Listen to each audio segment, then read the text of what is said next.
मुलं मोठी झाली की आपला आधार बनतील या आशेवर जगणाऱ्या माधवराव आणि नंदिनीताईंच्या नशिबी म्हातारपणी जे वाढून ठेवलं होतं त्याची त्यांनी कधी कल्पनाही केली नव्हती. माधवरावांनी आयुष्यभर कष्ट करून आपल्या 4 मुलांचं विश्व उभं केलं होतं. 2 मुली सासरी सुखात होत्या. मोठा मुलगा अजय आणि धाकटा मुलगा विजय दोघेही शिकून चांगल्या नोकरीला लागले. मुलांची लग्न झाली, घरात सुना आल्या आणि घराचं गोकुळ होईल असं वाटलं असतानाच वादाची ठिणगी पडली. दोन्ही सुनांच्या स्वभावामुळे घरात रोज वाद होऊ लागले. अखेर अजय आणि विजयने एकाच घराच्या 2 वाटण्या केल्या. एका घराच्या मधोमध भिंत उभी राहिली आणि 2 भाऊ स्वतंत्रपणे राहू लागले. पण खरा प्रश्न उभा राहिला तो म्हणजे आई वडिलांना कोण सांभाळणार. दोन्ही सुनांना सासू सासरे ओझे वाटू लागले होते. आम्ही दोघांनाही सांभाळणार नाही असा पवित्रा दोघींनी घेतला. अखेर मुलांनी एक निर्दयी मार्ग निवडला. 2 चिठ्ठ्या टाकल्या गेल्या. त्या चिठ्ठ्यांतून हे स्पष्ट झालं की अजयच्या वाट्याला बाबा म्हणजे माधवराव आले आणि विजयच्या वाट्याला आई म्हणजे नंदिनीताई.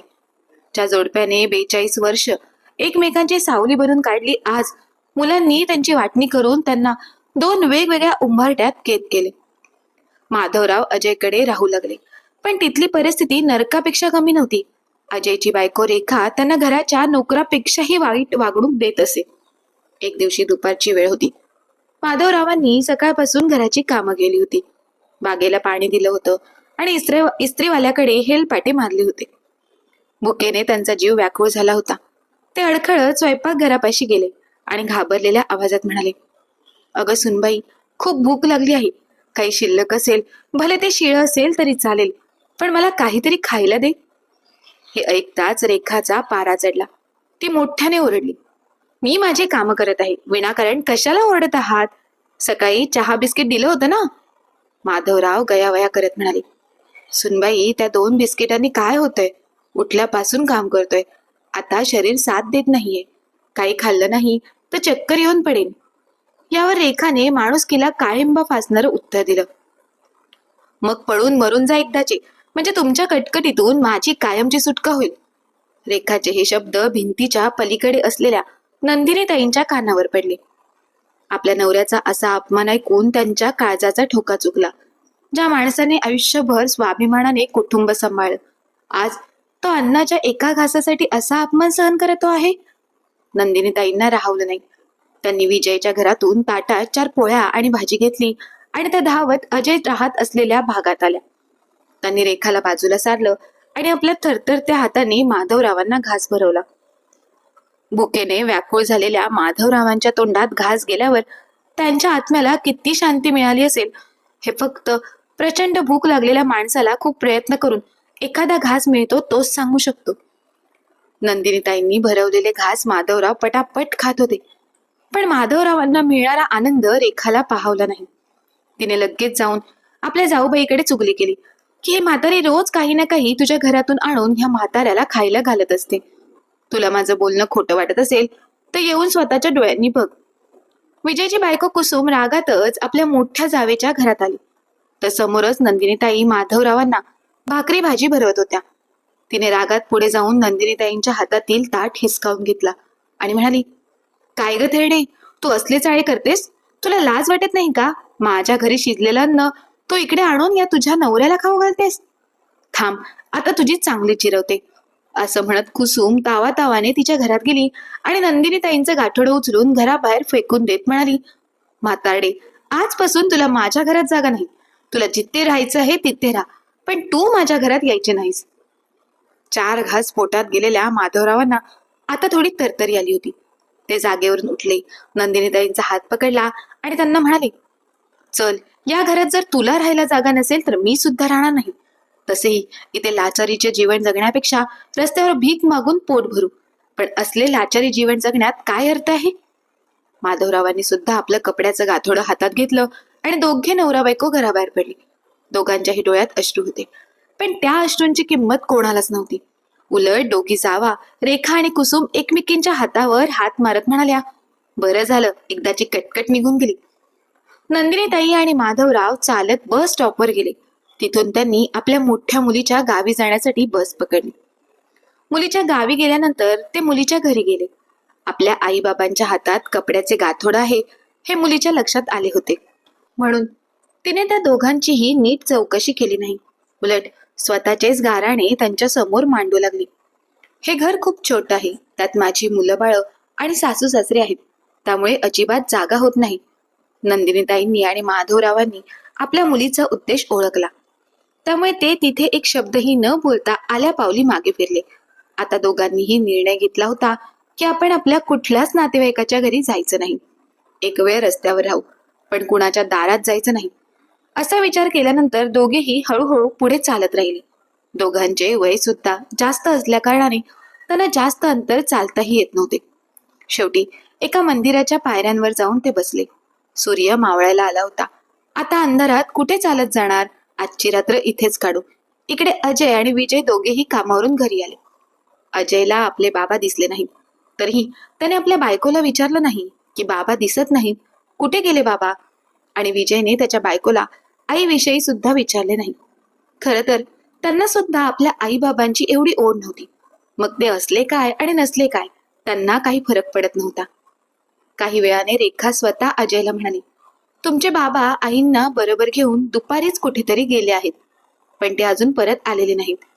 त्यावर अजय म्हणाला, ते स्वतःच गेले आहेत ना, मग त्यांना वाटेल तेव्हा ते परत येतील, आपण का उगीच काळजी करायची. आपल्या नवऱ्याचे असे बोलणे ऐकून रेखाला आनंदच झाला. तर दुसऱ्या बाजूला कुसुमने देखील विजयला हेच सांगितले. तोही तसाच म्हणाला, त्यांना वाटेल तेव्हा येतील, नाहीतर कुठेतरी राहतील.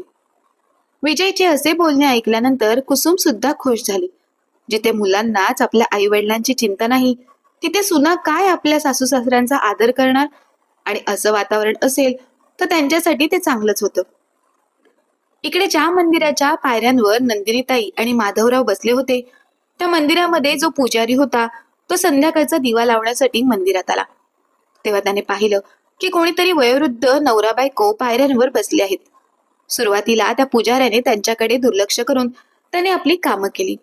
देवापुढे दिवा लावला, मंत्र म्हणाला आणि देवाची आरती गाऊ लागला. आरती चालू झाल्याबरोबर नंदिनीताई आणि माधवराव पायऱ्यांवरून उठून हळूहळू चालत जाऊन त्या पुजाऱ्याच्या मागे उभे राहिले आणि आरती म्हणू लागले. आरती पूर्ण झाल्यानंतर मात्र त्या पुजाऱ्याने नंदिनीताई आणि माधवरावांना एका बाजूला बसायला सांगितले आणि तो सुद्धा त्यांच्या समोर बसला आणि त्यांनी त्या दोघांची चौकशी करण्यास सुरुवात केली. नंदिनीताई त्या पुजाऱ्याला घडलेला सर्व प्रकार अगदी सविस्तरपणे सांगितला.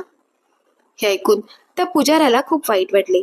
मग त्याने प्रश्न केला की तुम्ही आता कुठे जाणार, कुठे राहणार. नंदिनीताई म्हणाल्या, अरे बाळा, या जगात आम्हाला कोणीच वाली नाही, मग आम्ही कुठे जाणार. असेच रस्त्यावर फिरत राहू.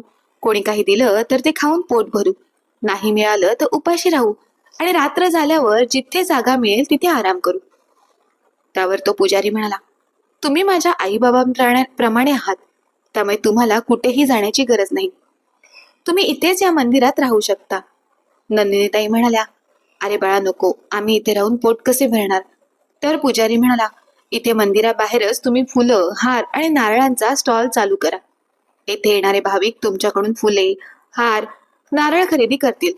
त्याच्यातून तुम्हाला पैसे मिळतील आणि मंदिराच्या आजूबाजूचा परिसर स्वच्छ करण्यासाठी मला दर 2 दिवसांनी कोणाला तरी बोलावून ते काम करून घ्यावे लागते. त्या बदल्यात मला पैसे द्यावेच लागतात. तेच काम तुम्ही दररोज केलं तर बरं होईल, कारण रोजच्या रोज कचरा काढला गेला तर जास्त कचरा जमा होणार नाही आणि त्या कामाचे पैसे मी तुम्हाला देईन. आणि राहायचं म्हणाल तर मंदिराच्या पाठीमागेच मंदिराच्या संस्थेने 2 खोल्या बांधल्या आहेत. त्यातल्या एका खोलीमध्ये मी राहतो, दुसरी खोली रिकामीच आहे. तिथे तुम्ही राहू शकता. पुजाऱ्याने दिलेला हा प्रस्ताव नंदिनीताई आणि माधवरावांना आवडला. त्या दोघांनीही त्यांचे आभार मानले आणि त्यांच्या म्हणण्याप्रमाणे तिथे राहण्यास सुरुवात केली.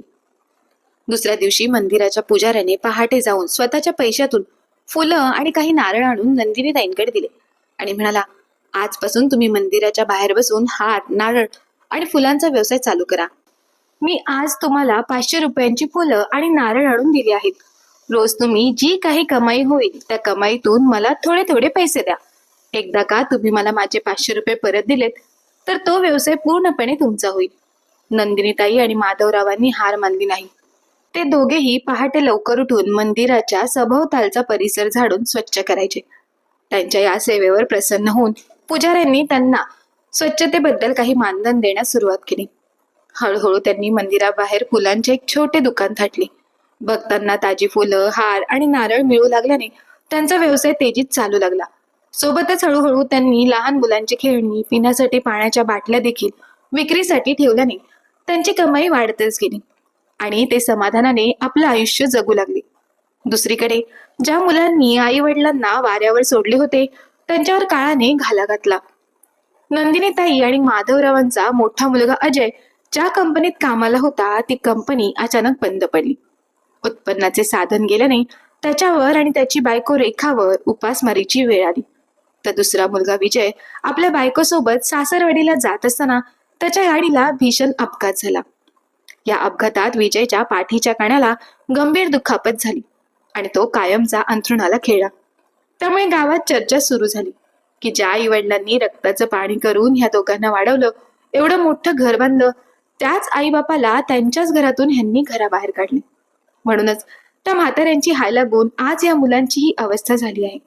जेव्हा ही बातमी मंदिरात राहणाऱ्या नंदिनीताई आणि माधवरावांपर्यंत पोहोचली तेव्हा नंदिनीताईंना राहवलं नाही. शेवटी किती काही झालं तरी त्यांचं आईचं हृदय. आपल्या मुलाला ठेच लागली तरी त्याच्या वेदना आईच्या हृदयाला होतातच. असंच आईचं हृदय आपल्या मुलांविषयी ऐकल्यावर कसं थांबणार होतं. माधवरावांना घेऊन त्या तातडीने मुलांच्या घरी पोहोचल्या. आपल्या सासू सासऱ्यांना दारात पाहताच रेखा आणि कुसुम यांच्या डोळ्यात पाणी आले. त्या दोघींनीही लगेच पुढे जाऊन नंदिनीताई आणि माधवरावांचे पाय पकडले आणि म्हणाल्या, आई बाबा, आम्हाला माफ करा. आम्ही तुम्हाला खूप त्रास दिला, तुमचे खूप हाल केले. त्याची शिक्षा आज आम्हाला मिळत आहे. कदाचित तुमच्या माफीने आमचे नशीब बदलेल. दोन्ही सुना रडायला लागल्या.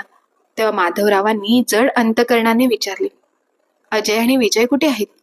रेखा म्हणाली, बाबा, अजय नोकरीसाठी वेड्यासारखा वणवण भटकत आहे. तर कुसुम रडत म्हणाली, विजय आता काहीच कामाचा राहिलेला नाहीये. तो आतल्या खोलीत अंथरुणाला खेळला आहे. नंदिनीताई आणि माधवरावांनी घरात जाऊन विजयची चौकशी केली. त्याच्या डोळ्यातील पश्चाताप आणि शरीराची व्याधी पाहून त्यांचे हृदय पिळवटून निघाले. तिथून निघून ते दोघेही पुन्हा मंदिरात आले, पण त्यांचे मन मुलांच्या विवेचनेत अडकले होते. रात्री मंदिरात बसलेले असताना त्यांच्या मनात दोनच विचार होते. आपल्या मुलांसाठी आपल्याला काय करता येईल? अजय तो शरीराने धडधाकट आहे, त्याला नोकरीची गरज आहे. जर आपल्या फुलांच्या व्यवसायात आणि मंदिराच्या व्यवस्थापनात त्याला जोडून घेतले तर त्याला रोजगारासाठी वणवण करावी लागणार नाही. आणि आपला दुसरा मुलगा विजयवर चांगल्या हॉस्पिटलमध्ये योग्य उपचार करून घेतले तर तो देखील पूर्णपणे बरा होऊन स्वतःच्या पायावर पुन्हा उभा राहू शकेल. असा विचार करून नंदिनीताईंनी आणि माधवरावांनी कष्टाने कमावलेली पुंजी आणि अंगावरचे दागिने विकून विजयवर शहरात चांगल्या हॉस्पिटलमध्ये उपचार करता येईल का याचा विचार माधवराव आणि नंदिनीताई करू लागल्या.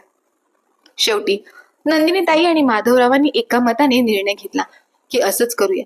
मग दुसऱ्या दिवशी त्यांनी आपला मोठा मुलगा अजय आणि त्याची बायको रेखाला मंदिरात बोलावून घेतलं आणि त्यांच्या व्यवसाय अजय आणि रेखाच्या ताब्यात देऊन नंदिनीताई आणि माधवराव घरी येऊन त्यांनी विजयला शहरातील मोठ्या हॉस्पिटलमध्ये ऍडमिट केले आणि त्याच्यावर योग्य उपचार सुरू केले.